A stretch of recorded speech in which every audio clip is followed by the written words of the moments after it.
सरिता भाभी कैसी हो? सामने से ननद कांता की फोन पर आवाज सुनकर सरिता बोली, ठीक हूं दीदी, थोड़े दिनों से मैं आपको ही याद कर रही थी। काफी समय हो गया है आपको यहाँ आए हुए। कांता बोली, तुम तो जानती ही हो भाभी, एक ही बहू है मेरी, उससे भी बहुत परेशान हूं मैं। फिर तुम्हारी तो दो दो बहुएं हैं। तुम्हारे यहाँ आने की इच्छा तो मेरी भी बहुत होती है, मगर यही सोचकर नहीं आती कि जब मैं मेरी एक बहू से परेशान हूं तो तुम्हारी तो फिर भी दो दो बहुएं हैं। तुम तो मुझसे भी ज्यादा परेशान होगी। वैसे भी बहुओं के राज में तो जीवन नर्क ही बन जाता है। सरिता बोली, नहीं दीदी, ऐसा बिल्कुल नहीं है। मेरे घर में तो एक बेटी और दो बहुएं हैं, मगर फिर भी घर में शांति का माहौल है। हम सब बहुत प्यार से रहते हैं। कांता को सरिता भाभी की बात सीधा दिल पर लगी। वो बोली, अच्छा भाभी, फोन रखती हूँ। दरअसल कांता को सरिता भाभी की बात कुछ हजम नहीं हुई और वो सोचने लगी, भला ऐसे कैसे हो सकता है कि घर में एक कुंवारी बेटी और दो दो बहुएं हैं, फिर भी घर में झगड़ा ना हो। वैसे सभी रिश्तेदार भी सरिता के घर का उदाहरण देते थे कि सरिता की दो दो बहुएं होते हुए भी उनके घर में कभी लड़ाई झगड़े नहीं होते। वे लोग बहुत मिलजुल कर रहते हैं। कांता वैसे भी अपनी भाभी सरिता से बहुत जलती थी।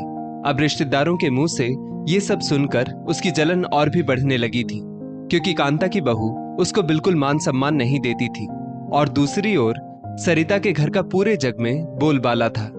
कांता ने सोचा, क्यों न थोड़े दिन जाकर भाभी के घर रहा जाए और देखा जाए कि क्यों इतना प्यार बना हुआ है इनके घर में।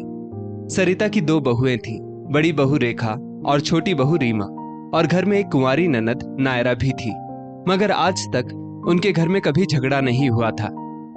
आसपास के लोग, पड़ोसी और यहाँ तक कि सब रिश्तेदार भी सरिता के घर की मिसाल दिया करते थे और सरिता को भी अपने परिवार पर नाज था।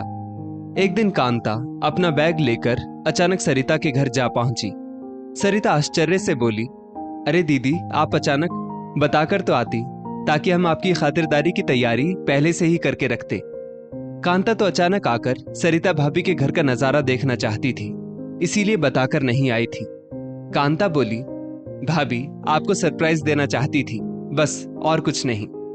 सरिता बोली, आइए बैठिए दीदी, मैं अंदर से बहुओं और बेटी को बुला लाती हूँ। सरिता ने अंदर रसोई में जाकर बड़ी बहू रेखा, छोटी बहू रीमा और बेटी नायरा को बताया कि बुआ जी आई हुई है। नायरा बोली, बुआ जी फिर से अचानक हमारे घर टपक पड़ी।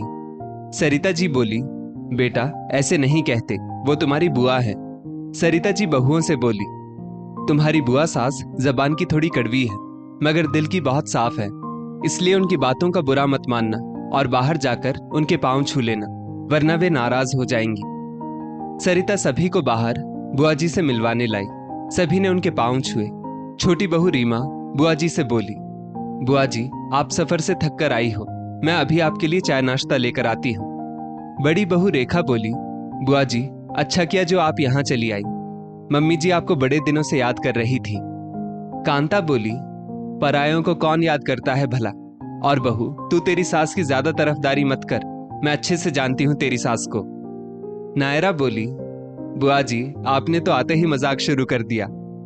सरिता बोली, दीदी आप चाय नाश्ता कर लीजिए, फिर मैं आपको आपका कमरा दिखा देती हूँ। कांता बोली, भाभी, इस बार जो भी कमरा दो अच्छे से सफाई करवा कर देना, और हाँ, उसमें मच्छरदानी भी लगवा देना, आपके घर में मच्छर बहुत हैं। सरिता कांता को उनके कमरे में ठहरा देती है। इसी तरह 2 दिन बीत जाते हैं। कांता सभी को हंसते खेलते देख सोचती है, 2 दिन हो गए मुझे यहाँ आए, मगर इन लोगों में तो कोई लड़ाई ही नहीं होती। सभी लोग एक दूसरे से इतने प्यार से बात करते हैं कि कोई किसी की बात तक नहीं काटता। कांता को ये सब देखकर बहुत जलन महसूस हुई। वो सोचने लगी कि उसके दिल को तब तक शांति नहीं मिलेगी जब तक यहाँ कोई हंगामा ना हो जाए। वो मन ही मन बोली, लगता है मुझे ही कुछ करना पड़ेगा। सबसे पहले कांता बड़ी बहू रेखा के पास जाती है। रेखा रसोई में खाना बना रही थी। ये देखकर कांता कहती है, तुम अकेली खाना क्यों बना रही हो? तुम्हारी देवरानी रीमा कहाँ है? वो तुम्हारी खाना बनाने में मदद नहीं करती क्या? रेखा बोली, बुआ जी, ऐसी कोई बात नहीं, खाना मैं हर रोज अकेली ही बनाती हूँ। घर में सभी को मेरे हाथ का ही खाना पसंद है, इसलिए रीमा घर के अन्य काम कर लेती है। कांता बोली, अच्छा ये बात है, घर की सबसे बड़ी जिम्मेदारी तेरे कंधों पर डाल रखी है सभी ने मिलकर, तू तो बड़ी समझदार है बहू। लेकिन तेरी देवरानी बड़ी चालाक है। भला दूसरे काम होते ही कितने हैं, झाड़ू पोछा बर्तन कपड़े, और उनमें तो तेरी सास और ननद भी छोटी बहू रीमा की मदद कर देती है, मगर तू सभी के लिए खाना अकेली ही बनाती है। रेखा बोली, ऐसा कुछ नहीं है बुआ जी, मुझे खाना बनाना बहुत पसंद है। कांता मन ही मन सोचने लगी, लगता है यहां मेरी दाल नहीं गलने वाली, मुझे कहीं और से शुरुआत करनी होगी। कांता छोटी बहू रीमा के पास जाती है तो देखती है रीमा सब घरवालों के कपड़े अकेली ही धो रही है। कांता रीमा की मदद करने लग जाती है और कहती है, हे भगवान, इतने सारे कपड़े तुम अकेली धो रही हो। रीमा बोली, बुआ जी आज तो कम कपड़े हैं, वरना रोज इससे भी ज्यादा कपड़े मैं अकेली धो लेती हूँ। कांता बोली, तू कपड़े धोने के बाद झाड़ू पोछा भी तो करेगी, और तेरी जेठानी के तो मजे हैं, वो तो सिर्फ खाना बनाती है। रीमा बोली, बुआ जी भाभी इतना अच्छा खाना बनाती है, इसलिए मैं घर के दूसरे काम कर देती हूँ। बुआ जी वहां से चली जाती है। 2 दिन बाद नायरा पढ़ाई के लिए कॉलेज चली जाती है और सरिता जी कीर्तन में चली जाती है। रीमा झाड़ू पोछा लगा रही होती है कि मौका पाकर कांता जी उससे कहती है, तू बहुत भोली है रीमा, जो घर के सब नौकरानियों वाले काम तू करती है।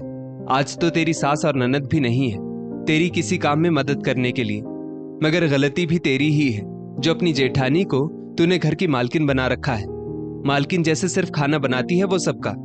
एक दिन वो तेरी सास और ननद से कह रही थी, यदि अब से आप लोगों ने रीमा की घर के कामों में मदद की तो मैं आप लोगों का खाना नहीं बनाऊंगी। रीमा वैसे भी काम करते करते थक गई थी, ऊपर से बुआ सास की ये बातें, वो भी गुस्से में बोली, क्या ऐसा कहा भाभी ने? हाँ, वो कह रही थी मैं यहाँ गर्मी में सभी के लिए अकेली खाना बनाती हूँ, और उस महारानी को तो काम ही क्या है। कांता का तीर निशाने पर जा लगा था। रीमा को अपनी जेठानी पर गुस्सा आ रहा था। वो बोली, अच्छा इसलिए आज सुबह सुबह मम्मी जी कीर्तन में चली गई और नायरा कॉलेज, सभी ने मिलकर मेरे साथ साजिश की है। अब कांता रेखा के पास रसोई में जाकर बोली, रेखा तुम्हारी देवरानी मुझसे कह रही थी भाभी ने मुझे घर की नौकरानी बनाकर रखा है और खुद मालकिन बनकर बैठी है। रेखा भी गुस्से में बोली, क्या रीमा ऐसा कह रही है? कांता बोली, बहू तुम्हें मेरी कसम, मैंने तुझे बड़े विश्वास से ये सब बता दिया, मेरा नाम बीच में नहीं आना चाहिए। थोड़ी देर तो घर में चुप्पी का वातावरण रहा, फिर अचानक रीमा की आवाज बुआ जी के कानों में गूंजी। रीमा अपनी जेठानी रेखा से कह रही थी, भाभी आपको सिर्फ घर में खाना बनाना होता है और मुझे घर के दूसरे बहुत सारे काम करने होते हैं, और उनमें अगर मम्मी जी और नायरा मेरी मदद कर देते हैं तो आपको जलन क्यों महसूस होती है? आप तीनों ने मिलकर एक टीम बना ली है ताकि मुझे इस घर की नौकरानी बना सको।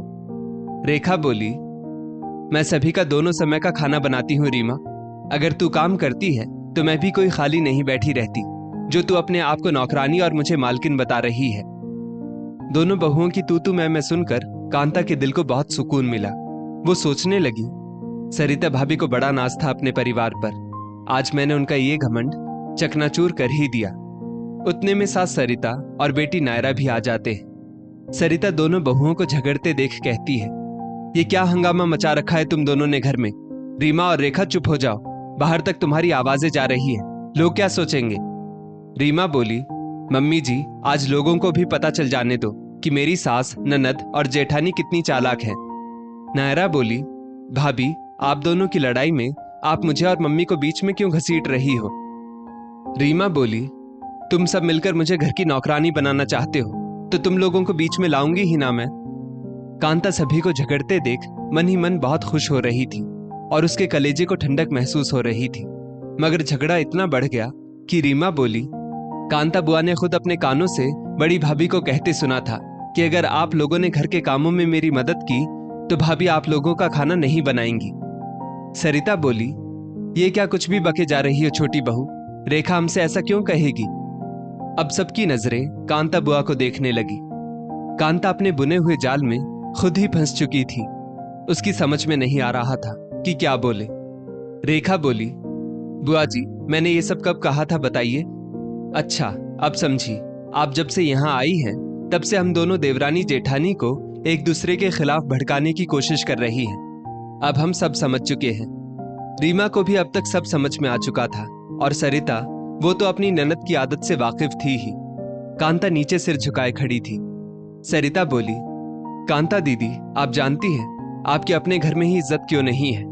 क्योंकि आप अभी भी वैसी ही है जैसी आप पहले हुआ करती थी। लोगों के घर में झगड़ा करवाना, उनसे जलना, हर वक्त अपनी बहू की बुराई करते रहना, बस इन्हीं आदतों के कारण आज भी आप दुखी हैं। मुझे लगा था आप सुधर गई होंगी, मगर आज आपने साबित कर दिया कि कुत्ते की पूंछ हमेशा टेढ़ी ही रहती है। कांता ने अपना सामान उठाया और वहां से चल दी। किसी ने उसे रोकने की कोशिश नहीं की, क्योंकि कोई नहीं चाहता था कि उनके घर की शांति भंग हो। रेखा और रीमा ने एक दूसरे से माफी मांगी और सरिता जी से बोली, मम्मी जी, हमें दूसरों की बातों में नहीं आना चाहिए था। सरिता जी बोली, आज तुम दोनों ये बात गांठ बांध लो कि हमें कभी भी पराये लोगों की बातों में आकर अपने घर में कलह नहीं करना चाहिए। दोनों जेठानी देवरानी एक दूसरे के गले लग गई।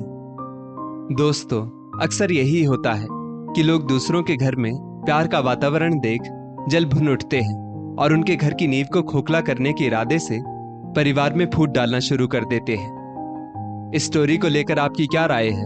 नीचे कमेंट करके जरूर बताइएगा और ऐसी ही और भी बेहतरीन वीडियोस के लिए हमारा पेज जरूर फॉलो करें।